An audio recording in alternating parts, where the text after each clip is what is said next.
First, you have some time to look at questions 1 to 7.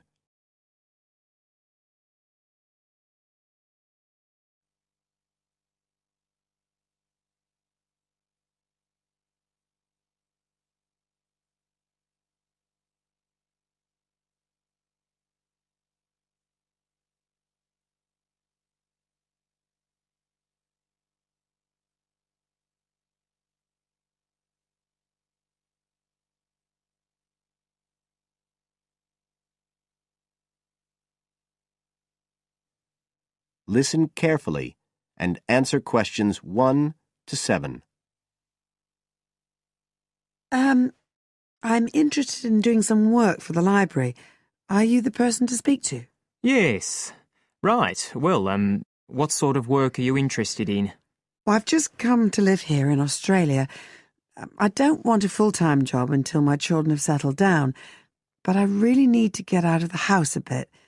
And I heard you need voluntary workers for various projects. Right. But I don't know if I have the right skills.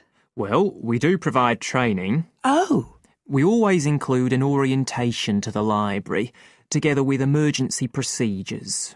That's fire regulations, emergency exits, first aid so you can cope with accidents or sudden illness. Things like that which are necessary for anyone who's working with the public.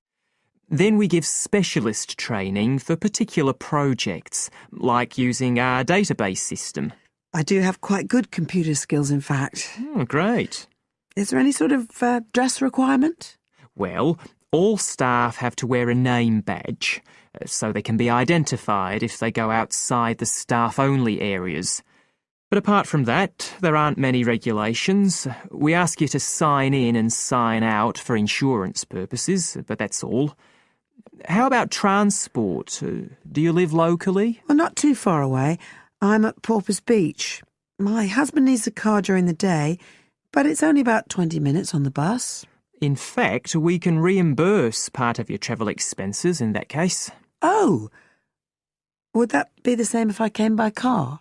No, because parking is such a problem here. One thing we are looking for, though, is someone who can drive a minibus. No problem. So, do the projects involve going outside the library? Some, yes, but not all. We've just finished one which involved working with photographs taken of the area 50 or 100 years ago. It basically involved what we call encapsulation.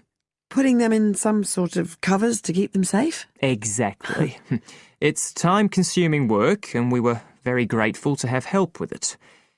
Then, sometime next year, we're hoping to begin working on an initiative involving the sorting and labelling of objects relating to local history. We'll be needing help with the cataloguing. Well, I'd definitely be interested. How about at present? Well, we have a small team who work to support those who are unable to read. Working with the blind? Yes, or other groups who have reading difficulties. We provide volunteers with equipment so that they can take books home with them and read them aloud onto CDs. We're gradually building up a collection that can be lent to those who need them. I can see it would be useful, but I'd really like to do some sort of work where I can get the chance to meet people. How about reading stories to children? That's done by our regular staff. But we do have another project. It's a very long-established scheme which involves helping those who are unable to have direct access to the library. Oh, I noticed someone with a trolley of books when I was at the hospital last week. That sort of thing. That would have been one of ours, yes. It's one of our most popular services. Lots of people who wouldn't dream of going to the library normally, or when they're at home, borrow a book when the trolley comes round the ward. I can imagine. Yes, I'd definitely be interested in that. Right, so how do I enrol? Well, we do ask all volunteers to commit themselves to a regular period each week. I could probably do 5 or 6 hours. Oh, be careful not to take on too much. But we do need someone for a couple of afternoons, from 2 to 4, so 4 hours altogether. That sounds fine. Before you hear the rest of the conversation,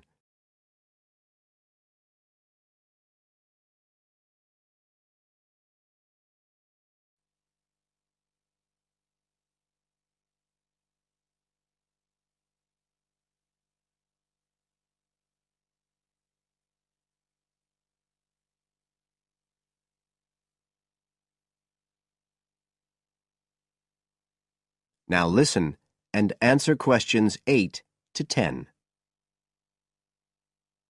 Right, so here's the application form.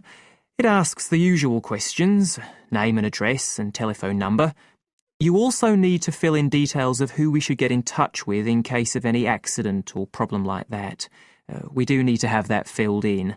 And there's a space for date of birth, but that's only if you're over 75, so we won't worry about that. No. Oh, it asks for qualifications. Do I need to provide certificates? They're not necessary. We'll need the names of 2 referees, not relatives or family members, obviously. What else? Signature of parent or guardian. That won't be necessary, as I assume you're over 18. Yes. What's this? It says civil conviction check. That's a document we have to provide by law for those working on projects involving children, so we won't need it in your case. But you will need to sign this separate document. That's a copy of commitment. It's basically an agreement to work according to the library guidelines. So, if you'd like to fill this all in, you can do it here or take it home, whichever you prefer. I'll take it home if that's okay. Right, well, thank you for your time. That is the end of part 1. You now have half a minute to check your answers.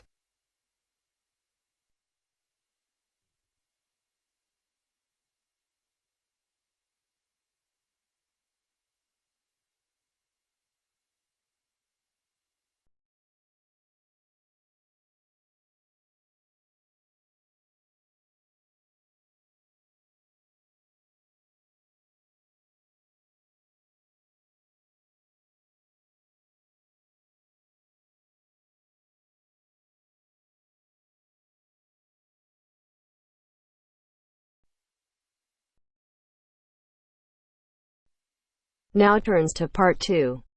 Part 2. You will hear a talk on New Zealand radio about an art sale which is being held to raise money for charity.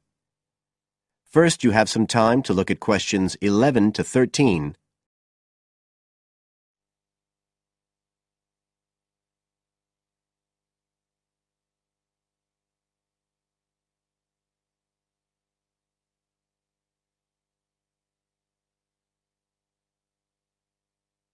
Now listen carefully and answer questions 11 to 13.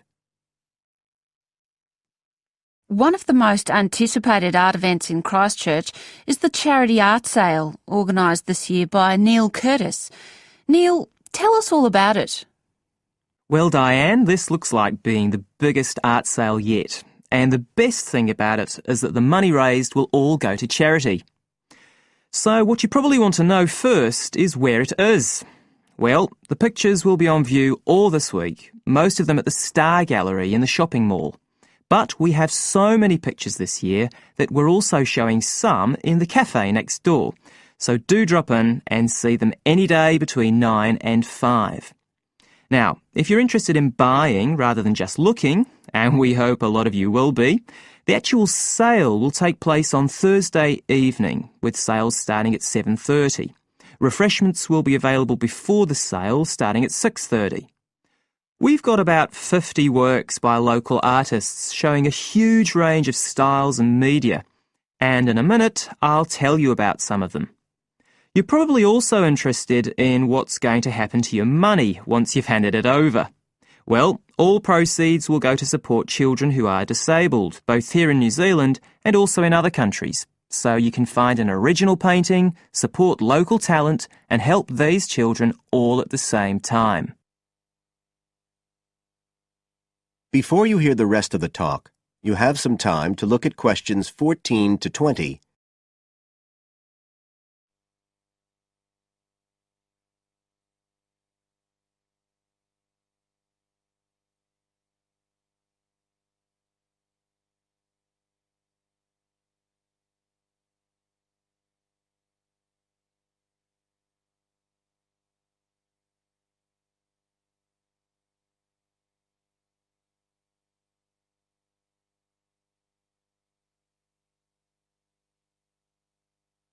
Now listen and answer questions 14 to 20.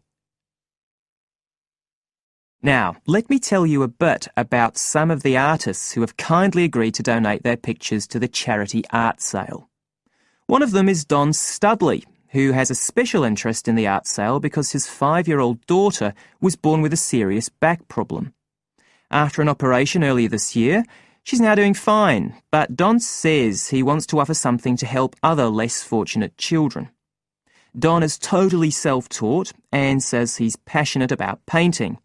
His paintings depict some of our New Zealand birds in their natural habitats. One relative newcomer to New Zealand is James Chang, who came here from Taiwan 9 years ago at the age of 56. Mr. Chang had 13 exhibitions in Taiwan before he came to live here in Christchurch, so he's a well-established artist, and art has been a lifelong passion for him. His paintings are certainly worth looking at. If you like abstract pictures with strong colour schemes, you'll love them. Natalie Stevens was born in New Zealand, but has exhibited in China, Australia and Spain. As well as being an artist, she's a website designer. She believes art should be universal, and her paintings use soft colours and a mixture of media. Most of her pictures are portraits, so watch out, some of them may even be friends of yours. And then we have Christine Shin from Korea. Christine only started to learn English 2 years ago when she arrived in New Zealand, but she's been painting professionally for over 10 years, and she sure knows how to communicate strong messages through the universal language of art. She usually works from photographs and paints delicate watercolours, which combine traditional Asian influences with New Zealand landscapes, giving a very special view of our local scenery. Well, that's all I have time to tell you now, but as well as these 4, there are many other artists whose work will be on sale, so do come along on Thursday. We accept cheques, credit cards or cash. And remember, even if you don't buy a picture, you can always make a donation. That is the end of part 2. You now have half a minute to check your answers.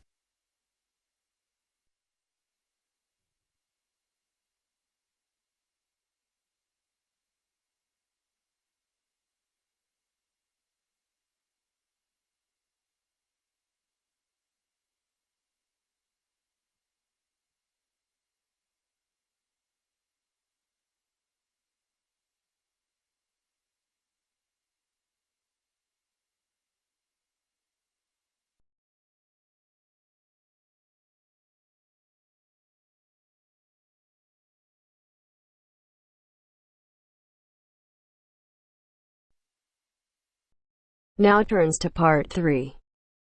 Part 3.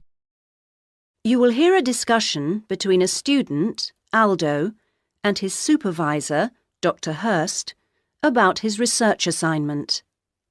First, you have some time to look at questions 21 to 23.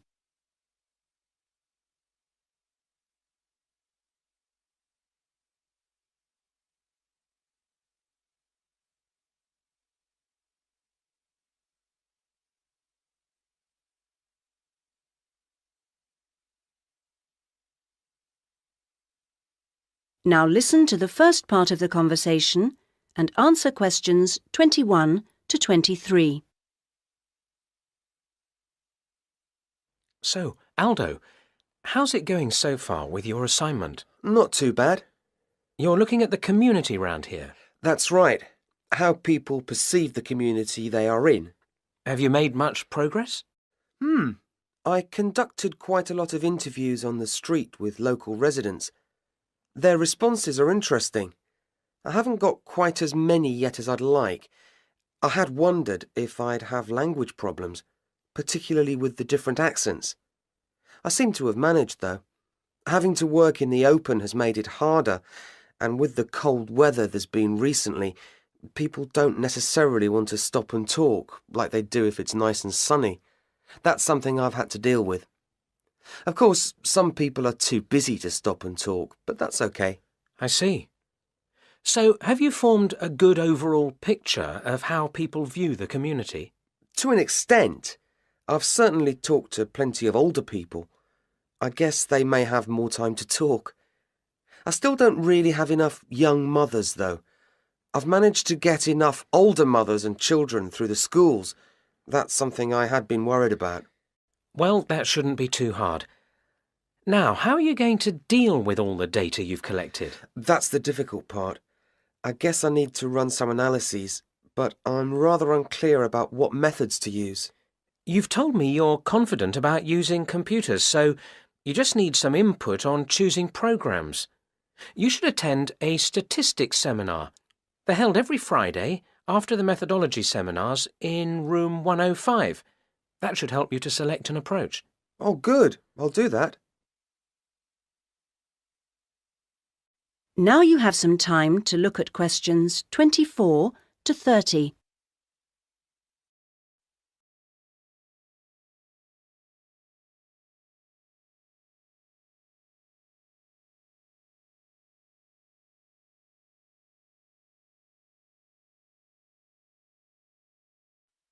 Now you have some time to look at questions 24 to 30.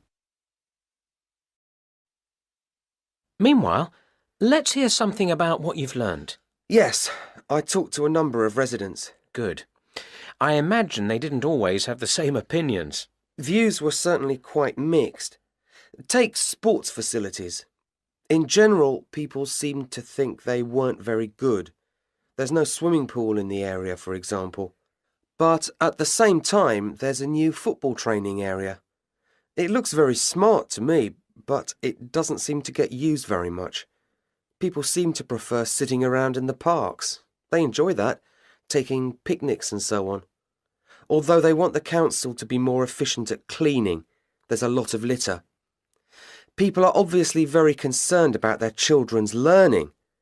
The general view seems to be that early schooling at primary level is of a good standard in the area, but that this standard declines as children move up through the system. The colleges were criticised in particular.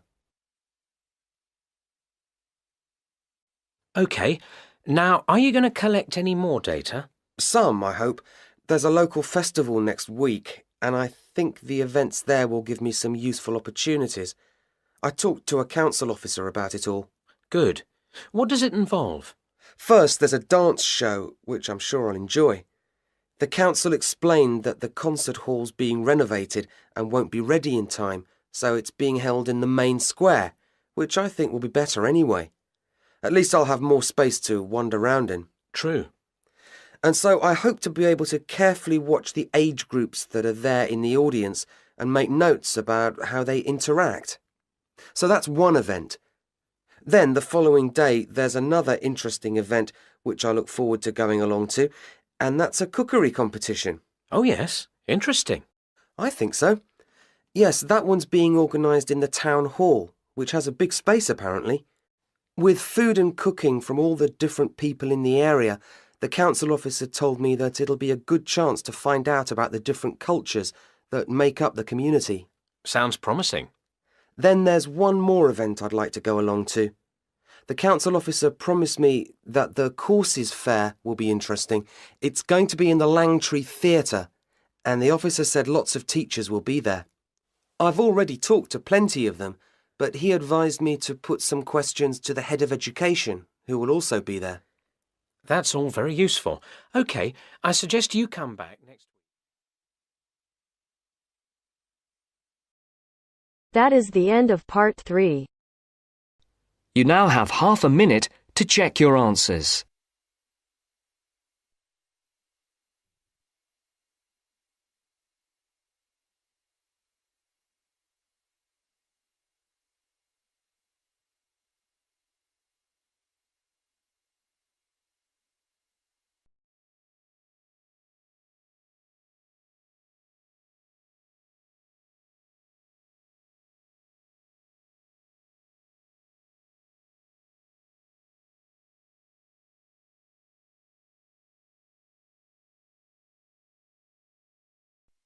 Now turns to part 4.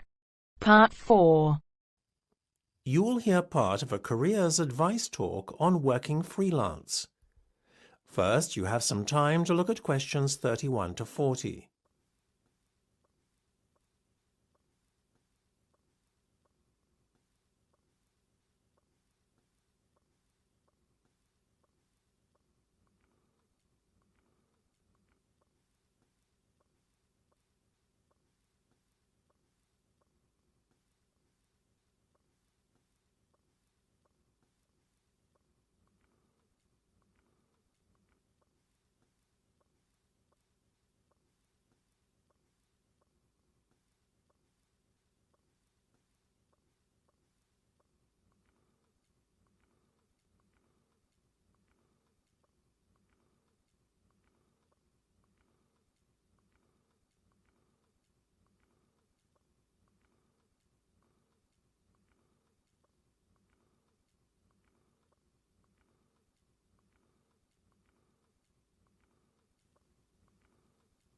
Now listen carefully and answer questions 31 to 40.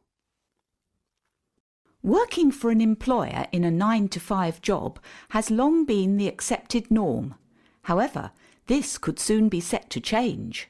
A rising level of unemployment, combined with a sense of disillusionment amongst employees with their workaday lives, is at the root of this modern-day revolution in the workplace. Now, there is a growing trend amongst people of all ages and from all walks of life to opt for freelance work rather than working for an employer. It sounds a risky option and a potentially stressful one, but on the whole, the benefits of freelancing seem to vastly outweigh those of working for someone else. In fact, recent research has shown that those who quit their jobs to work for themselves are the country's happiest and most productive workers. A study conducted by Dr. Jonathan Sapsed from Brighton University's Business School, in conjunction with the Arts and Humanities Research Council, looked at a total of 304 freelancers who were pursuing a range of professions in southern England.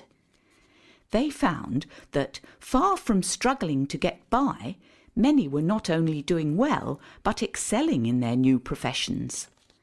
So, what are the advantages of freelancing? Well, there are many. One of the most obvious benefits is not having to be answerable to a boss and having to face criticism or unfair demands. In addition, not being based in an office or shared workplace with competitive or difficult colleagues is another bonus. But what is probably the most attractive pull of working freelance is the freedom to determine your own work schedule. You are no longer at the mercy of a timetable dictated to you by your employer. If you have family commitments, these can easily be fitted around your working hours. Furthermore, if you have an off day one day, it's easy to make up time another day without having to face your employer's wrath when you are being less productive than usual. Those who work in creative and digital industries stand to benefit most from working freelance. In these fields, workers are at liberty to choose their ideal working location, as they are not restricted to working in a set place. It really is an ideal lifestyle that many would aspire to if they were more aware of the options available to them. Lastly, to add to an already convincing list of benefits from doing freelance work, there is the financial reward. Freelancers typically work a 38-hour week and earn a median wage of £43,000, well above the national average of £25,000, and are happier than other workers. It seems that people are now catching on to the myriad benefits that come with working as a freelancer. Currently, there are about 31 million people in work in Britain, and already 4.6 million are self-employed, thereby displaying the vitality of the freelance economy. In fact, so popular is freelancing becoming that it has even been suggested that the government needs to devise a new tax and other policies to support freelancers. Freelancing would seem to be the future of employment and the way forward. It is certainly well worth considering freelancing if you are doubtful about committing to working in a structured environment and would like more freedom and autonomy in your work. That is the end of part 4. You now have half a minute to check your answers.